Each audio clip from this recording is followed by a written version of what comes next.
بكت عيني من الشوق لك يا سيد الخلق لك يا سيد الخلق. Mesdames, Messieurs, bienvenue sur La Première. Dans ce deuxième numéro de Rencontres et Traditions, nous nous intéressons au Ramadan et à la santé. Avec cette question, qu'est-ce qui est recommandé en matière de nutrition? Pour un début de réponse, nous faisons un tour ici au marché de Kombani. Nous irons également à la rencontre de Toybati Matoar. C'est la charge de projet santé et nutrition au centre communal d'action sociale de Tingouni. Donc on vient de faire un tour ici au marché de Kombani. On s'est rendu compte qu'il y a pas mal de produits avec lesquels on peut composer des menus pour pouvoir manger équilibré. Si on peut prendre un exemple de chaque rendez-vous de menu, par exemple au Foutourou, après le Tarawi et avant le coucher, avant le lever du soleil, quelle composition vous conseillerez? Alors je pense totalement qu'on peut, on a tout ce qu'il faut à Mayotte pour manger sain et passer un ramadan sain, voilà, on va dire comme ça. On a des fruits et légumes comme des concombres comme on a vu tout à l'heure. On a de la salade, des tomates. On a aussi, on peut même faire de la salade composée si on veut. On a aussi des fruits. Des fruits et légumes, enfin des fruits. On a vu des ananas, on a vu qu'il y avait aussi tout ce qui est... il y a des avocats, il y a des citrons, des oranges. Des oranges aussi, des citrons pour faire nos jus faits maison, au lieu de prendre des briques de jus bourrées de sucre. Voilà. Et alors en Foutourou, je pense que quand on a des maniocs, il faut plus favoriser la cuisson à l'eau. Et donc accompagner ça avec de la viande. La viande, ça peut être du kakamkou par exemple. Et manger ça avec la salade. De la salade, on a vu qu'il y avait des papayes aussi. On peut faire de la salade de papaye avec des carottes. On mélange avec des carottes. Et ça fait très bien l'affaire. Et avec ne pas oublier notre verre d'eau aussi, qui est très important, surtout à la rupture du jeûne. Et même tout au long de la soirée, quoi. Entre le foutour et le staro, il faut plus boire régulièrement de l'eau. Parce que pour attaquer la journée, il nous faut régulièrement. Voilà, pour éviter la déshydratation, la sécheresse, l'évanouissement, toutes ces choses-là. On consomme plus de légumes. Ça nous apporte de l'eau.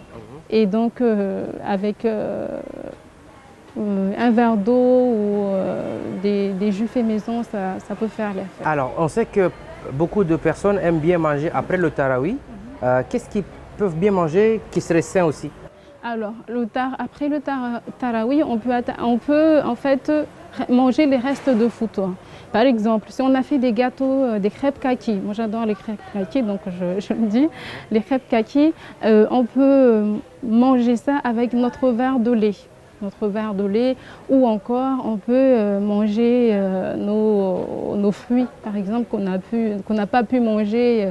Des ananas ou des oranges ou nos melons de Mayotte, nos pépéras comme on dit. Voilà, c'est très bon pour la santé. Alors, avant le lever du soleil, donc c'est la troisième partie, le sahou. Qu'est-ce qui serait bien pour le sahou, histoire de bien manger et pouvoir tenir jusqu'au prochain repas qui est à la fin de la journée? D'ailleurs, le sahou, c'est un repas très important pendant le ramadan. C'est parce que en fait, ça nous permet de renouveler notre niveau d'énergie et de pouvoir attaquer la journée qui nous attend.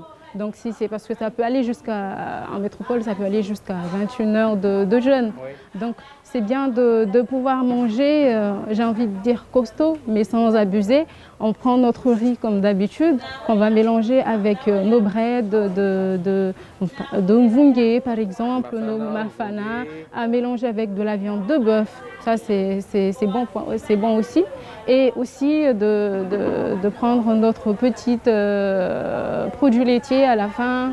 Ça peut être des yaourts et voilà. Un verre de lait aussi? Un verre de lait qui fait l'affaire.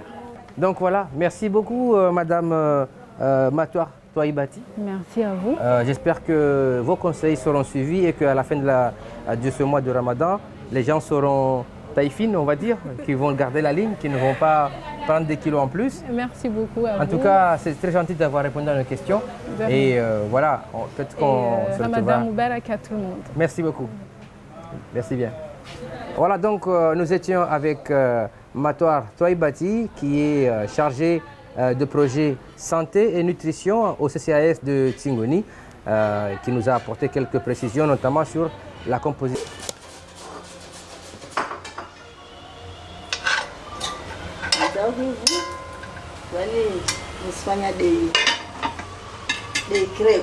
Alors, est-ce que vous pouvez me dire comment vous avez composé le menu, notamment le futuru, le shtahu et tout ce qui va avec? Vous l'avez composé comment? Alors, ça commence ici avec l'entrée. On va faire une soupe ou oubou en maoré de potiran parce qu'il y a plein de vertus. Déjà, on n'a pas bu tout au long de la journée, du coup, ça va nous hydrater, mais aussi nous apporter des vitamines et des minéraux essentiels pour notre santé. Ensuite, ça sera accompagné de manioc cuit à l'eau et des bananes frites. Il y aura en accompagnement... de la viande? Oui, de la viande grillée pour éviter les matières grasses, mais également du poisson qu'on a mis au four pour également limiter les matières grasses. Ça, c'est la première étape, le futuru? Oui, c'est pour le futuru. Alors, par exemple, après le tarawi, un peu plus tard, si on a envie de manger, on mangera quoi? Alors, un peu plus tard, on pourra manger 2 ou 3 crêpes accompagnées d'un panier de fruits qu'on a laissé là-bas et d'un jus de fruits maison qu'on a composé. C'est quel jus de fruits? C'est pomme citer. Pomme citer, le sakwa, le fameux sakwa. Le fameux sakwa. D'accord. Et après, il y a un autre repas, celui qu'on prend pour le maximum d'énergie pour affronter la journée, le shtahu.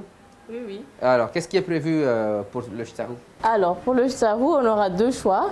Ici, on a des breads mafan qu'on va cuire avec du poisson, mais également du poulet fermier qu'on a cuit à la mahoraise. Alors, Moutoussamy, est-ce qu'on peut dire que votre savoir-faire profite à toute la famille? Oui, oui, tout à fait, parce que c'est moi qui fais les menus, mais c'est ma mère qui cuisine et tout le monde mange ce qu'elle cuisine, notamment mon arrière-grand-mère, ou même mon père, ou même ma nièce qui a 2 ans. Elle a aussi son menu adapté. Ah oui? Bon, ça n'a pas été facile au départ, surtout pour mon père et mon arrière-grand-mère, parce qu'on sait que les personnes les plus âgées ont certaines habitudes, mais petit à petit, ils comprennent qu'il faut essayer de varier et de manger certains produits. Quand on a l'habitude de voir les tables ou bien la rupture du jeûne, il y a beaucoup plus de plats. On ne court pas un danger, rassurez-moi. Le truc, c'est de manger en petite quantité. Oui, l'idéal, ça serait de fractionner, c'est-à-dire de manger 3 repas, 2 à 3 et non pas manger tout en une seule fois. Parce que si on peut on encourt certains risques, notamment au niveau digestif.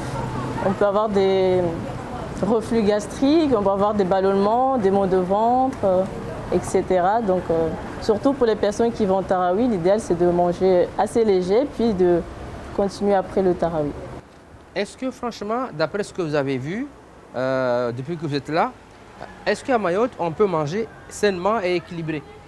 Oui, tout à fait. Surtout l'alimentation ancienne mahoraise, c'était une alimentation tout à fait saine et équilibrée. Et c'est récemment qu'on a apporté tout ce qui est trop gras, tout ce qui est industriel, tout ce qui est exporté. Alors qu'avant, on avait tout. On avait nos féculents, on avait beaucoup de fruits et légumes, pas trop de viande grasse, beaucoup d'activités physiques. Donc, moi, je dirais que c'est tout à fait possible à Mayotte. Merci à vous, Moutoussamy Djoumoua, de nous avoir reçus ici à Passamainti. Nous vous souhaitons un bon appétit pour tout à l'heure. Quant à vous, on se donne rendez-vous mercredi prochain pour un nouveau numéro de Rencontres et Traditions sur La Première.